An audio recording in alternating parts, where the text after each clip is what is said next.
Welcome to Conversations with Karen. My name is Karen. So glad you're here with me today. If you're new to this channel, welcome. If you are a returning subscriber, thanks for joining me again. We are going to talk today about a topic that has become controversial. I think it's always had some controversy surrounding it, but it seems to be ramping up. And I've talked about it many times, and I'm sure any of you who are in the different communities, carnivore, keto, you've probably heard this term as well. If you follow Dr. Jason Fung, you've heard this term. Dr. Ken Berry, Mike Mutzel, Dr. Sean Baker, all of them have mentioned this. And it's intermittent fasting. And I've decided to talk about it, number one, because of some of the headlines I'm seeing.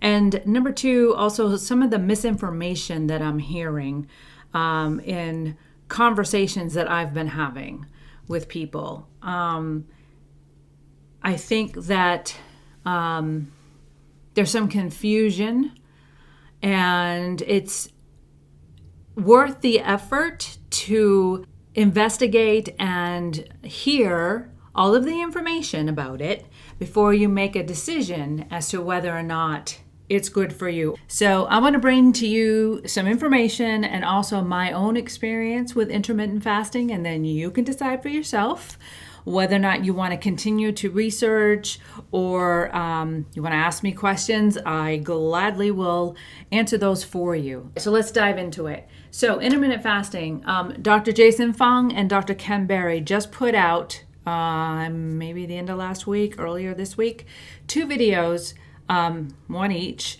on intermittent fasting. And both of them are only 10 minutes long, both videos, but they are full of good information about intermittent fasting. And I highly encourage you to check them out. I'm going to link them in the description, and you can go ahead and go watch them for yourself and pull out the information that's relevant to you and what speaks to you the loudest. I'm going to start with Dr. Ken Berry, all right?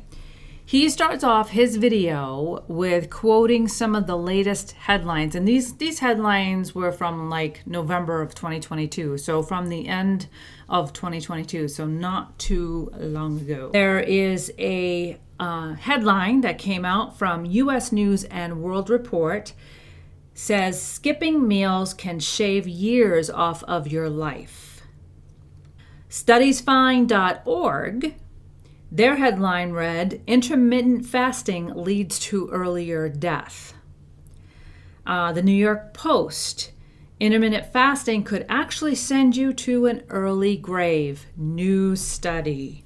As I mentioned, all of these reports are from late 2022. All of these reports reference a paper from the National Library of Medicine in the Journal of the Academy of Nutrition and Dietitians. That's a mouthful. In a nutshell, this is an organization that registers all dietitians in the United States. And I'm going to link this paper in the description as well. The title of the paper is Meal Skipping and Shorter Meal Intervals are associated with increased risk of all-cause and cardiovascular disease mortality among U.S. adults. That is a big statement to make. So that's why I feel like it is worth diving into. All right, let's see what they say. The design of this study says it's a perspective study. Now, right there, if you've been following along with me, with Dr. Berry, Dr. Fung, Dr. Baker, you're going to know real quick what's wrong with that design, okay? Because many times studies are quoted, and we try to keep up on the latest studies that come out, because it's not a bad thing for new studies to come out. It's a good thing. That's how science works, right? So, but just because it says it's a study, it doesn't mean that it's good information, all right? You have to dive deeper into it. So the fact that it says it's a prospective study tells us right off the bat it's suspect. Because it's not a randomized control study.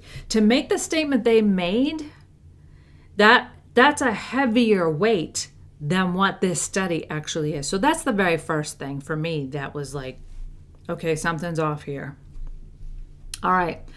Dr. Berry says, now he went through and read the paper. I have not gone through and read the entire paper. I've read bits and pieces of it. So just for full transparency, just so you know. But anyway, Dr. Berry went through and says, number one, this paper contains no new research. Okay, it's a paper of data collected from a study done from 1999 to 2014, which was a study done on skipping meals, not intermittent fasting. Okay, and the two terms are not interchangeable. You have to understand that. And the reason why is because how our bodies react to the different practices. Okay, and we'll get into that more in a minute. He explains it too in the video. All right, and just so you know, Dr. Fung and Dr. Berry go through this a lot more efficiently, I think, than I am. But since I intermittent fast and since it has been working for me, I wanted to share it with you all, make you aware of it at least, and then you can go and listen for yourselves. Okay? All right. Second thing he says is this data that was collected was done using FFQ, which stands for Food Frequency Questionnaires. These questionnaires were given to the participants once or twice during all the years of this study and asked questions like, how many cups of ribs have you eaten in a month? So really, it's a best guess type of situation. That's not science, folks. It's just not. Unless you're really, really good at tracking your food, this is compromised. This is all compromised data. There is a specific way studies should be done, research should be done, and this is not it. So that's the second thing. Okay, number 3, this type of study cannot show causation. It can only show a possible association between one variable and another. The weight of this statement at the very beginning, meal skipping and shorter meal intervals, are associated with increased risk of all-cause and cardiovascular disease mortality among U.S. adults. Again, that is a heavily weighted statement. And it's not saying may be associated. It says it is associated. So you're going to make a statement like that, you have to back it up with good, hard research. And that's not what's happened so far. Let's continue. All right, so he says this study, in its conclusion, never mentioned other variables that most definitely played a part and most likely skewed the results, which is lifestyle, okay? Smokers, heavy drinkers, low poverty level, which there is indication in another part of this report that this was the case, okay? That these people, there were people among the control group that were smokers, heavy drinkers, low poverty level, but they didn't associate those people with their data. They just said, well, this was a group that was a part of this research. Again, that doesn't tell us anything. It's like, okay, well, who was and who wasn't? What results did they get versus the ones who didn't have that type of lifestyle? All right, so these participants who had those types of lifestyles that I just mentioned are most likely skipping meals due to not being able to afford food and do not have a healthy lifestyle and are most likely not healthy overall. Again, you're comparing oranges and apples. That's what they're doing, but yet they're pulling this from what they feel is good data. I don't understand it. I don't even have a degree. I don't have a medical degree, but I can tell you this is all crap. All right, so again, I encourage you to tap on the video, the link of this video, because he really does a really good job of breaking down the study and explaining why it's so important to know how to read these papers and not take them at face value, and never, ever take headlines as the gospel truth. No matter how factual they sound, you have to dig deeper. A lot of times, we've all heard this term, it's clickbait. It's to get people to click on it, okay? So again, it's only 10 minutes long and it's worth viewing. All right, let's move on to Dr. Jason Fung's video. He has a video titled Intermittent Fasting Myths, the Top 5. Again, I will link to that video in the description of this video.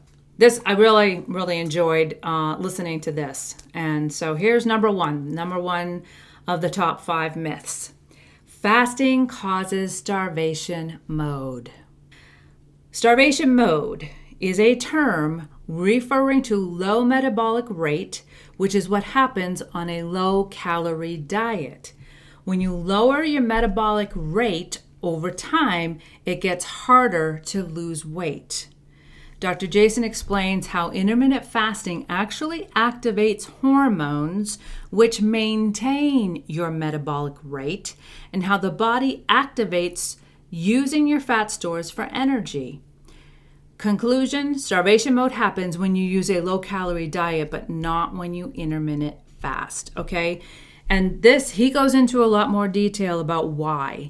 And let me just touch on that a little bit, okay? Because I had someone recently tell me that it's horrible for you to not eat anything until dinner time, and then you gorge on food at dinner time, and then you go to bed and you do the same thing the next day. Well, yeah, that's terrible. Absolutely, I agree. That's not intermittent fasting, okay? To do intermittent fasting properly, Dr. Jason Fung has many videos on it, first of all, but he also has a book out called The Complete Guide to Intermittent Fasting. It was published in 2016. There is a proper way to do intermittent fasting. And in order to do it properly, you have to understand what happens to our bodies when we do that, okay? So my experience, I started off with doing what's called 16-8. I would fast for 16 hours, meaning I'd stop eating at 6 p.m. The next morning, I wouldn't eat again till 10 a.m. Now, it also makes a difference what you eat. Some people feel like all you have to do is intermittent fast, right? So you fast for the 16 hours, and then you open your feeding window for 8 hours and you eat whatever you want. That didn't work for me. Some people it works. That works, meaning you don't have to worry about processed foods, carbs, sugars, whatever. You just eat whatever you want for that 8 hours, and then you just continually cycle through that, okay?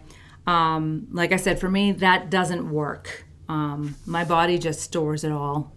And it's not long enough to give my body time to tap into the fat stores.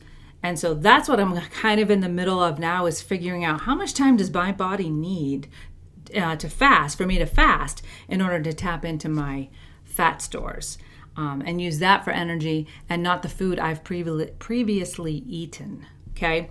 When people talk about, well, we're going to get into some more, so I'll just leave that there. Number 2, the second myth, uncontrollable hunger. You have uncontrollable hunger on intermittent fasting, when you're intermittent fasting. Dr. Fung explains this happens mostly on low-calorie diets. Dr. Jason talks about the hunger hormone ghrelin and how that is activated and how the levels rise and fall depending on what you are or are not feeding your body. Energy from food is the same as energy from fat stores. I have to tell you all, pause here for a second. I have learned so much about the body and what it does with energy and what it does with food and what it does with your fat stores and how insulin plays a part in all of that. And it is worth studying it, people. Again, look for the videos with Dr. Jason Fung, Dr. Ken Berry. It'll be worth your time, well worth your time, to listen to those videos. Mike Mutzel is really good about it too, in explaining, what happens when we give our bodies the space and time to process food, process energy. And it takes longer than you think. It takes a lot longer than you think. 12 hours is not long enough to process food. Your body needs longer. And it's worth giving it that time. Mike Mutzel talks all about autophagy. So does Dr. Barry and Dr. Jason Fung, but I haven't heard them go into as much detail as Mike Mutzel does. So I'll post his channel. I'll post a link to his channel in my description as well. So you can go check out his videos on autophagy and how that is just an amazing process that our body goes into when we give it the space to process the previous foods, the previous meals we've eaten. And it's longer than 12 hours, right? It's at least 16. And then you have to determine how long. I'm going 18 to 20 hours right now with my fasting, my intermittent fasting. All right. Number 3, the third myth Dr. Jason talks about is fasting burns muscle. Okay, he says this is debunked simply by common sense, okay? If the body knows to store fat and sugar for energy later, why would it turn to muscle for energy? He used the analogy, let's see if I can get this right. He said it's like you go out and you chop wood for your wood stove, right? And you've got it all piled up next to the wood stove. But instead of so when it comes time to feed the wood stove, instead of using that wood that you chopped up, you're going to chop up your couch instead and feed that to the wood stove. It doesn't make any sense, right? That's how our bodies work, all right? Our body systems are so amazing. And I'm telling you, God just knew, of course he knew what he was doing, but I mean, when I think about how our bodies perform and I don't even understand it to a real in-depth level, but I'm fascinated by it, and it's pretty incredible. And so I want to tap into all of that. I want my body to be healthy and do what it's meant to do, because if I can do that, I am going to be healthier overall, and that's what I've been learning. So anyway, fasting burns muscle? No, it does not. It does not. Intermittent fasting, when done properly, not skipping meals. We're not talking about skipping meals. Remember, those two terms are not interchangeable. We're talking about intermittent fasting, allowing our body time to process the food we previously ate, as well as then going to our fat stores to use energy, to find energy there and use that. And that's how we lose weight. All right. All right, the number 4 myth, fasting deprives the body of nutrients. All right, he says this is a very vague and non-scientific statement. Dr. Jason goes into examples and explaining this further. He breaks down the nutrients some may be talking about and once again speaks to the efficiency of our bodies. He talked about how the fat in our fat stores actually is very nutrient dense. And so there's not been any cases yet of someone being malnutritioned because they intermittent fast. Okay, so again, he explains this in more detail, but that it just is not the case. It's just not. All right, fasting. This is number 5. Fasting is an unsustainable fad diet. All right, and he argues against this emphatically.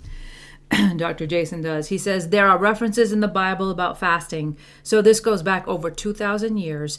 And there are practices of fasting in many different religions. So this isn't anything new. Okay. Number 2, we have an English word called breakfast, which means literally to break a fast. So all of us are already doing some length of fasting. Fasting just simply means a length of time that you are not eating. All right? That's it. Every time you eat, you store calories. Give your body a break. from storing calories and let it use its stored energy. It's a very normal cycle of our bodies. If you want to store energy, then feed your body. If you want to use energy and reduce fat, then fast more. Intermittent fast more. Okay? I hope that this brings some clarification to you. Like I said, again, my experience has been weight loss with intermittent fasting. I know that if I wait to eat 18, 20 hours, the next day I'll be down at least a pound.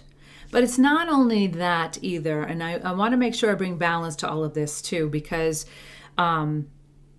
it's important to bring balance to anything, really. But the balance I want to bring to it is what I'm finding I need to do now is not only do I need to fast, but then I need to create movement that forces my body to use energy. So if I'm just sitting on the couch looking on my iPad or watching a TV show, my body's not going to need to use a lot of energy to do that.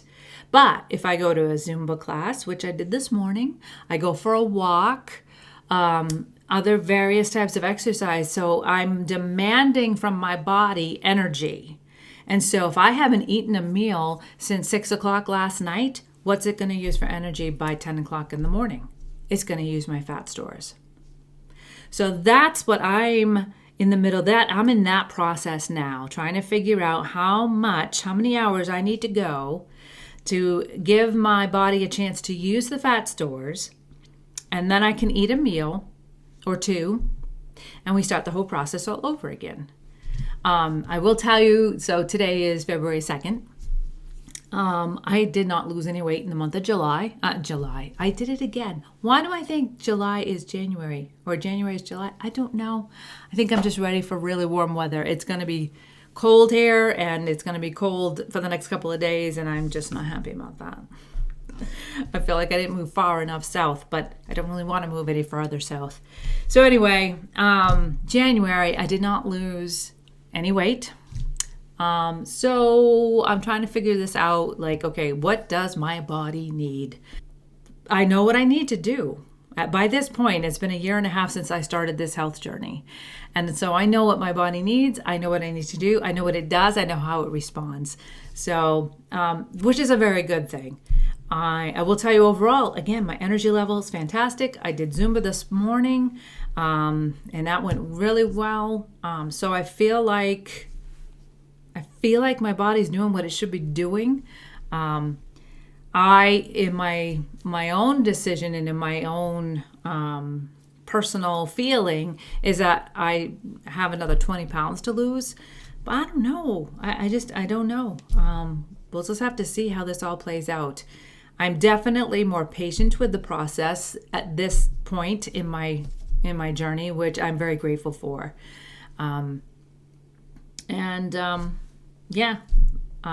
Everything's going great.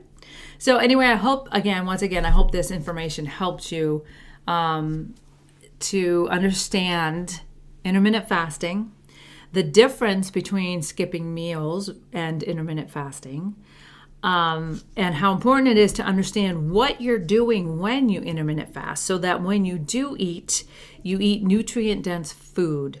You keep yourself hydrated, and you just listen to your body. Southern Ketovore, Karen on Southern Ketovore, she posted something the other day, and she said, I'm checking in. Today, I checked in with my body to see if I was actually hungry. We are so programmed, people, to eat breakfast, lunch, and dinner. It's all a habit. So we've lost the ability to check in and identify our hunger cues. So what she does, and I do the same exact thing, what she said she did was she thought about eggs and bacon, scrambled eggs and bacon, which I love. And she said, am I hungry enough to eat eggs and bacon right now? Does that sound good to me? And if the answer is yes, then she'll eat. If the answer is no, she's not really hungry. It's a habit. It's just the habit of eating that's kicking in. And I tell you, that's what has to be broken, and that takes a long time to break those habits. But once they're broken, that's all part of getting healthier. So again, hope that helps. I'm going to link to everybody I've mentioned in this video. Karen from Southern Ketovore, she has a YouTube channel. I'll link to her channel. Mike Mutzel, Dr. Ken Berry, Dr. Jason Fung. I will link specifically those two videos of Dr. Jason and Dr. Ken so that you can, again, look up the information, listen to the information yourself on intermittent fasting. It is not starving your body. It is letting your body do what it does best and growing in the understanding of what you need to do with that process, because intermittent fasting is very flexible. You can do 16-8, you can do 18 hours, you can do 20, you can do 24. Some people go 48 hours, not all the time. It's just an extended fast to really get their body to tap into those fat stores, which I'm considering I might need to do. But I haven't decided that yet, so I don't know. But it's flexible. Because here's the thing. We've talked about this before too. Here's the thing. The reason why papers like this are coming out, research papers, and why these headlines glommed onto it, it's things, organizations like Big Pharma and other associations that want to keep you sick. I know I sound like a conspiracy theorist, but I'm telling you, it doesn't take much to look around and see this. They want to keep you sick so that you have to buy their drugs, their medications, their services, their medical equipment, all of it. It's to keep themselves rich and in power. And there's all kinds of people involved in this agenda. So we have to take control of our own health. And that means informing ourselves, not with just what our doctors tell us, because unfortunately a lot of doctors are a part of that whole plan and a part of that whole system. And it's very broken. So we can't just go by what they say. We have to look at the data ourselves and do our own research and come to our own conclusions and learn how to listen to our bodies to be healthier. Okay? So, all right. That's it for today. Hope you enjoyed this video. Leave me a comment, subscribe. If you're listening to this on my video, just hit the YouTube Rumble channels links below. And you can go to those websites and it'll take you right to my channel and you can subscribe right there. All right. I appreciate you. Hope you have a fantastic week and I'll see you next time.